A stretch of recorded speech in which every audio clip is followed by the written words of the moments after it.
तो मूवी के स्टार्ट में हम एक लड़की विक्टर को देखते हैं जो कि अपनी नींद से जागता है। लेकिन यहाँ पर अजीब बात ये होती है कि उसे नींद से जागने के बाद कुछ भी याद नहीं आ रहा होता। उसे ये तक याद नहीं होता कि उसके रूम में जो चीजें ऑर्गेनाइज्ड हैं वो किसने की और क्यों की। उसके सामने एक बोर्ड पर कुछ स्केचेस बने होते हैं। ऐसे लग रहा होता है जैसे वो किसी सिटी का मॉडल है, लेकिन इसके बारे में भी उसे कुछ भी याद नहीं होता। तभी उसके रूम की छत यानी रूफ ब्लैक होने लगती है। उसके रूम का पूरा स्ट्रक्चर बदलने लगता है। वो घबरा जाता है और यहाँ से बाहर निकल आता है, लेकिन बाहर आते भी देखता है कि सब चीजें बदली हुई हैं। कोई भी चीज वैसे नहीं है जैसी होनी चाहिए। वहाँ की बिल्डिंग्स हवा में उड़ रही होती हैं, स्टिल होती हैं, ऐसे जैसे ग्रेविटी बिल्डिंग्स के लिए खत्म हो गई हो। तभी उसके पास से कुछ लोग गुजरने लगते हैं। वो भी काफी अजीब लग रहे थे। किसी का सर नहीं था, किसी का बाजू नहीं था और कुछ की बॉडीज में तो होल्स भी थे, लेकिन फिर भी वो बिल्कुल ठीक ठाक चल रहे थे। विक्टर को कुछ समझ नहीं आ रहा होता। इससे पहले कि वो कुछ एनालाइज कर पाता, उसके सामने ब्लैक शैडो आता है। वो विक्टर को मारने ही वाला होता है। तभी 3 लोग आते हैं और उसे बचा लेते हैं, जिसमें से 2 आदमी होते हैं और एक लड़की। वो तीनों विक्टर की जान बचा लेते हैं, लेकिन वो ब्लैक शैडो अभी भी इनके पीछे होता है। ये तीनों कंटिन्यूअसली भाग रहे होते हैं, लेकिन भागते भागते एक ऐसी जगह पर आ जाते हैं जहाँ पर रास्ता खत्म हो जाता है। उससे आगे जाने की जगह ही नहीं होती। तो विक्टर काफी डर जाता है कि वो यहाँ से आगे कैसे जाएगा। तो वो तीनों लोग उससे कहते हैं कि तुम यहाँ से जंप लगा दो, कुछ भी नहीं होगा। लेकिन विक्टर डर रहा होता है और ऐसा नहीं करता। उन तीनों में से एक विक्टर को धक्का देता है तो वो एक मार्केट में जाकर गिरता है। वो स्लाइड करते हुए वहाँ पर पहुँचता है और उसके पीछे पीछे वही तीनों लोग भी। अब अजीब बात ये होती है कि वो ब्लैक शैडो भी इनके पीछे यहाँ तक आ चुका था। विक्टर को कुछ समझ नहीं आ रहा होता कि आखिर वो इनके पीछे क्यों है। वो ब्लैक शैडो इनकी जान लेने वाला था कि तभी उन 3 लोगों में से एक इंसान अपनी जान को कुर्बान कर देता है। अब सिर्फ उनमें से एक लड़का और एक लड़की बचते हैं जो कि अभी भी विक्टर के साथ ही होते हैं। अब विक्टर उस लड़की के साथ साथ चल रहा होता है तो वो उस लड़की से पूछता है कि आखिर तुम कौन हो और मैं इस दुनिया में क्या कर रहा हूँ। कौन सी जगह है जिसके बारे में मैंने आज तक नहीं सुना न देखा। तो वो लड़की जिसका नाम फ्लाई होता है वो विक्टर को बताती है कि ये वो दुनिया है जहाँ पर लोग कोमा की बात आते हैं। तो बेसिकली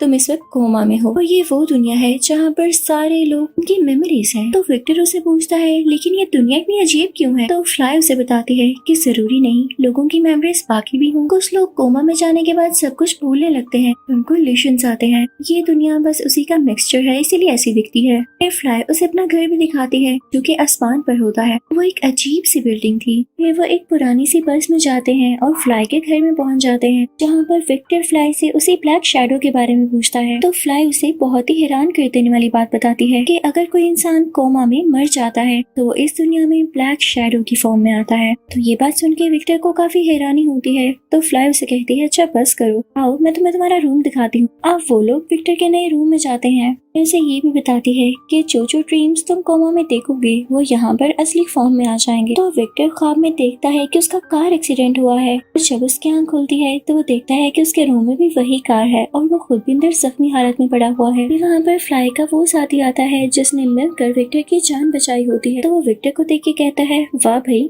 तुम्हारा यहाँ वाला घर तो काफी प्यारा है और मुझे तुम्हें देख के लग रहा है जैसे तुम्हें काफी पावर्स हो सकती हैं। तो आओ मैं तुम्हें बताता हूँ कि किस तरह से इनको बाहर निकालना है और इनको यूज कैसे करना है। बस इसके लिए हर इंसान को कुछ न कुछ टेस्ट देना पड़ता है। इसके बाद ही वहाँ पर एक रोबोटिक मशीन आती है कि विक्टर को गिरा देती है, उसे तंग करने लगती। तो भी विक्टर को उसकी पावर्स याद ही नहीं आ रही होती। तो वो आदमी विक्टर से पूछता है कि अच्छा ये बताओ कि कोमा से पहले जब तुम अपनी जिंदगी में थे तो क्या काम किया करते थे। तो विक्टर उसे बताता है कि मैं आर्किटेक्ट था। अगले दिन विक्टर के साथ और भी कई लोग होते हैं और वो किसी मिशन पर जा रहे होते हैं। इनफैक्ट इनको यहाँ पर मौजूद कुछ लोगों से वेपन्स लेने होते हैं। तो ये लोग वहाँ पर पहुँच ही जाते हैं, लेकिन जिन लोगों के पास ये वेपन्स यानी हथियार थे ये लोग इन पर अटैक करना शुरू कर देते हैं, इन पर फायरिंग शुरू कर देते हैं। जैसे ही विक्टर और उसके साथी जैसे तैसे करके उन वेपन्स तक पहुँचते हैं तो उससे पहले ये 3 ब्लैक शैडोज आ जाते हैं जिनको इन मूवी में रीपर का नाम दिया गया है। तो ये रीपर्स इनको रोकने के लिए आए थे। एक आदमी वहाँ से बारूद लेकर जा रहा होता है कि तभी उसके पीछे वही ब्लैक शैडो आ जाता है। इससे पहले कि वो उस तक पहुंच पाता या वो आदमी जो कि बारूद लेकर जा रहा था वो नीचे गिरता, तभी विक्टर अपने फिंगर्स अपने दिमाग पर लगाता है और कुछ याद करने की कोशिश करता है। तो क्योंकि वो आर्किटेक्ट था तो उसके पास ये एबिलिटी आती है कि वो कोई भी स्ट्रक्चर बना सकता है। तो वो सिर्फ अपने दिमाग को ही यूज करते हुए वहाँ पर एक स्ट्रक्चर बनाता है और वो आदमी गिरने से बच जाता है। तो वो फौरन से अपने घर आ जाते हैं। रीपर्स उनको पकड़ नहीं पाते। घर आते ही सब उसकी बहुत तारीफ करते हैं कि विक्टर तुमने बहुत अच्छा काम किया। तभी वहाँ पर एक एजेड बंदा आता है और विक्टर से कहता है कि मुझे तुम्हारा काम बहुत अच्छा लगा। पता है जहाँ पर हम रह रहे हैं यही सिटी का पूरा स्ट्रक्चर लोगों की मेमोरी से जुड़ा है, लेकिन हमने आज तक ऐसा इंसान नहीं देखा जो कि खुद से अपने दिमाग की पावर्स को यूज करते हुए कोई नया स्ट्रक्चर बना सकता है। तो क्यों ना तुम हम सब के लिए एक नया शहर बनाओ जिसके आर्किटेक्चर का ख्याल तुम खुद ही रखोगे, और ख्याल रहे कि वो शहर ऐसा हो जहाँ पर वो ब्लैक शैडो यानी रीपर्स आ ही ना सके। तो विक्टर कहता है कि हाँ क्यों नहीं, मैं पूरी कोशिश करूंगा।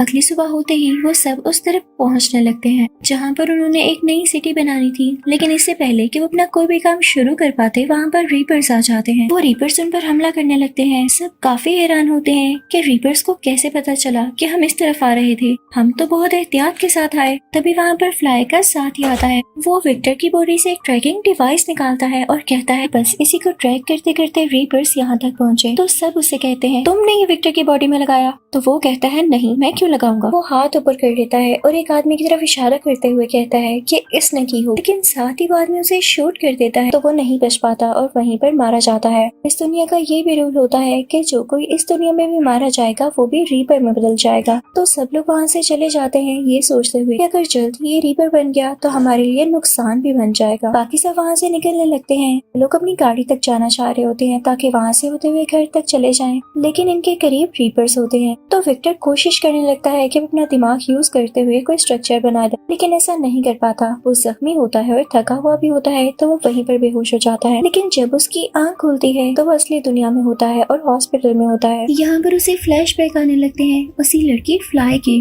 जो कि असली दुनिया में उसकी बेस्ट फ्रेंड थी, लेकिन कोमा की दुनिया में इनको कुछ भी याद नहीं होता क्योंकि इनकी कुछ मेमोरीज कोमा की वजह से जा चुकी थी। तो विक्टर को याद आता है कि ये फ्लाई के साथ ही हॉस्पिटल आया था, लेकिन फ्लाई को अंदर आने नहीं दिया गया। विक्टर अकेला ही हॉस्पिटल के अंदर गया था। तो यहाँ पर इसे एक आदमी मिलता है। ये तो वही आदमी था जो कोमा की दुनिया में इन सब का लीडर था और सबसे पहले कोमा की दुनिया में आया। तो वो विक्टर से कहता है कि मैंने कुछ एक्सपेरिमेंट्स किए हैं और मैं जानता हूँ कि हमारे दिमाग में जरूर कुछ न कुछ ऐसा है जो कि नया जनरेट कर सकता है। हम चाहें तो अपनी पसंद की दुनिया में रह सकते हैं, उसको फील कर सकते हैं और यकीन जानो वहाँ हम ज्यादा खुश रह सकते हैं। वो विक्टर से और भी कुछ कहता है कि मुझे तुम्हारी जरूरत है, तुम्हें मेरे प्रोजेक्ट में पार्टिसिपेट करना होगा। पता है हम अपनी नई दुनिया कब बना सकते हैं, जब हम कोमा में हों, और मुझे इसके लिए तुम्हें कोमा में भेजना होगा, लेकिन यकीन जानो इसका हमें बहुत फायदा होने वाला है। तो विक्टर कहता है कि हरगिज़ नहीं। विक्टर उनको डराने के लिए उनकी तरफ गन करता है। वहाँ से बाहर भाग आता है। उसकी दोस्त फ्लाई बाहर उसका वेट कर रही होती है। विक्टर फौरन से गाड़ी में बैठता है और फ्लाई तेजी से गाड़ी चलाने लगती है, लेकिन थोड़ा आगे जाते ही उनकी टक्कर एक ट्रक से होती है और दोनों बेहोश हो जाते हैं। ये वही सीन था जो कि विक्टर को ख्वाब में आया करता था। ये दोनों इतने ज्यादा जख्मी और बेहोश होते हैं कि वही बूढ़ा आदमी आकर इनको पकड़ लेता है और अपने प्रोजेक्ट के लिए यूज कर लेता है। वो इन दोनों को कोमा में भेज देता है, लेकिन इससे पहले